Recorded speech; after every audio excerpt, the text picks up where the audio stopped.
মাত্র ৫৬ ঘন্টার মধ্যে ১৬টি চীনা সামরিক কার্গো বিমান তেহরানে অবতরণ করেছে। একই সময়ে রাশিয়ার বিমানগুলো একাধিকবার ইরানে প্রবেশ করেছে। ঠিক তখনই তেহরান প্রকাশ করছে সমুদ্রের তলদেশে গড়ে তোলা তাদের ক্ষেপণাস্ত্র শহর। একই সময়ে মার্কিন সাম্রাজ্যকে উড়িয়ে দিতে ইরানের পররাষ্ট্রমন্ত্রীর হুঁশিয়ারি, তাদের আঙুল ট্রিগারে রয়েছে। আর এর মাঝেই তেহরানবাসীর জন্য সর্বোচ্চ নেতার আশ্বাসবাণী, আল্লাহই যথেষ্ট।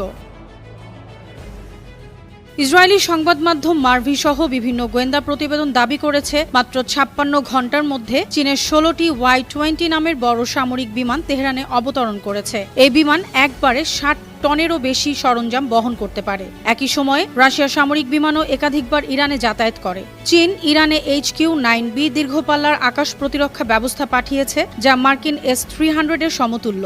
এছাড়াও এই ফ্লাইটগুলোতে পাঠানো হয়েছে উন্নত রাডার জ্যামিং, ইলেকট্রনিক ওয়্যারফেয়ার সরঞ্জাম ও ক্ষেপণাস্ত্র তৈরির কাঁচামাল। এছাড়া ইরান এখন মার্কিন GPS এর পরিবর্তে চীনের বাই-২ স্যাটেলাইট সিস্টেম ব্যবহার করছে। এর ফলে ইরানের অস্ত্র ব্যবস্থা এখন স্বাধীন, পশ্চিমাদের নিয়ন্ত্রণের বাইরে। এই ফ্লাইটগুলো ছিল অত্যন্ত গোপনীয়। ইরানের আকাশসীমায় ঢোকার আগেই বন্ধ করে দেয়া হয় ট্রান্সপন্ডার।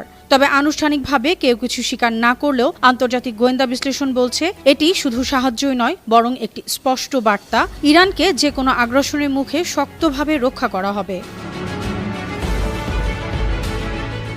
যুক্তরাষ্ট্রের সাথে তুঙ্গে থাকা উত্তেজনার মধ্যেই সমুদ্রের তলদেশে বিশাল এক ক্ষেপণাস্ত্র টানেলের নেটওয়ার্ক উন্মোচন করে চমক সৃষ্টি করেছে ইরান। দেশটির রাষ্ট্রীয় টেলিভিশনে প্রচারিত ফুটেজে দেখা গেছে IRGC নৌবাহিনীর কমান্ডার আলী রেজা তাংসিরি দাঁড়িয়ে আছেন সেই টানেলের ভেতরে, যেখানে সারি সারি কাদের 380L নামের ক্রুজ মিসাইল প্রস্তুত। ইরানের দাবি, এসব ক্ষেপণাস্ত্র ১০০০ কিলোমিটার দূরের লক্ষ্যবস্তুতে আঘাত হানতে সক্ষম, আর তাদের মূল লক্ষ্য পারস্য উপসাগর ও ওমান সাগরে অবস্থানরত মার্কিন নৌবহর।